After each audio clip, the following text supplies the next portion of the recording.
Okay. அக்காமடேஷனுக்கு கீழ இருக்கிற பங்கர் டேங்க்ஸ்லேருந்து ஆஃப்ல இருக்கிற இன்ஜின் ரூம் வரைக்கும் எனக்கு தெரிஞ்சு 180லேருந்து 200 மீட்டர்ஸ்க்குள்ள ஒரு ஃபியூல் லைன் போயிட்டுருக்கு. HFO fuel line.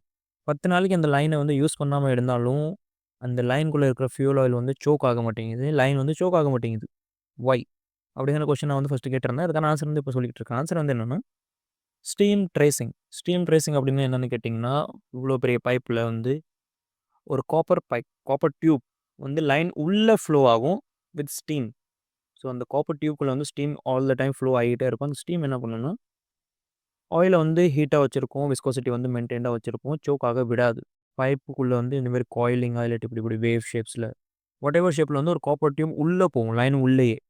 ஸோ, அந்த டியூபுக்குள்ள வந்து ஸ்டீம் இருக்கும்.